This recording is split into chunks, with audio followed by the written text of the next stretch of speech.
Westerns brings you another True West moment. Now, here's Bob Boze Bell. Well, it doesn't look like any ranch house you'd see in a Western, but this is a replica of what ranchers lived in along the frontier in South Texas. It's called Lois Carlitos, and the original was built in 1780 and is still standing. I'll tell you why this is just a replica in just a minute. You'll notice one door, no windows, and the walls are 33 inches thick.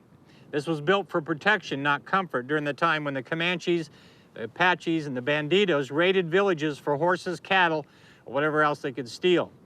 There are 6 gun ports where black powder muskets could be used to defend the family.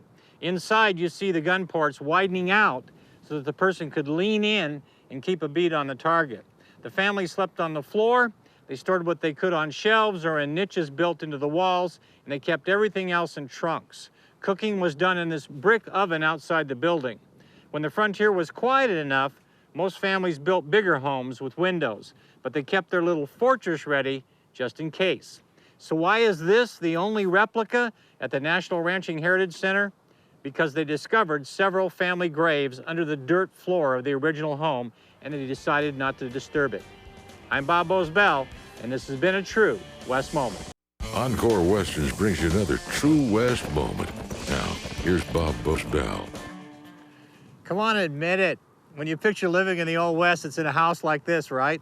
I mean, this is what we see in the movies and classic TV series, but I gotta tell you, this is a long way from how most people actually lived.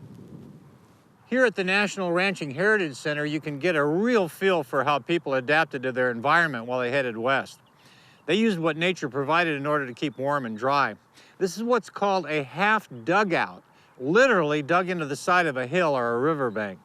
You'll notice the spacious eat-in kitchen and cozy fireplace, a perfect starter home for families coming west, especially in areas without a lot of large trees.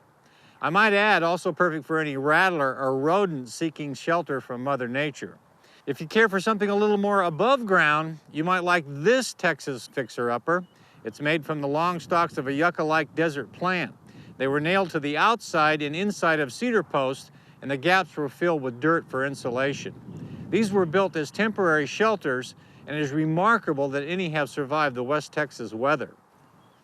All in all, a nice place to visit, but I wouldn't want to live there. I'm Bob Boze Bell, and this has been a True West moment. Encore Westerns brings you another True West moment. Now, here's Bob Boze Bell. Hollywood filled our heads with images of hard-riding cowboys, reins in one hand and a rope in the other, chasing some bulky bovine across wide-open plains. But here at the National Ranching Heritage Center, we can get a true glimpse of how they caught cattle in areas where riding and roping were impractical. These corrals had trap gates. Wild cattle would be lured in by food left on the ground, but they couldn't get back out. It's the same principle used today in some traps you may have around the house. Once the cattle were caught, they'd more likely be tied up to a burro so that they couldn't run away and herded back to the ranch for branding. I'm Bob Boze Bell, and this has been a True West moment. Encore Westerns brings you another True West moment. Now, here's Bob Boze Bell. When it comes to food, we have this images of cowboys on the trail gathering at the chuck wagon. But when they were at the ranch, they'd gather for their morning and evening meals in a building like this. It's the open floor plan so popular in today's homes, with a cooking area open to the eating area. Nothing fancy, but highly functional. This particular building was used for decades at the Pitchfork Ranch near Guthrie, Texas. Now, it gives visitors to the National Ranching Heritage Center a unique look at a part of cowboy life we don't normally get to see. I'm Bob Boze Bell, and this has been a True West moment.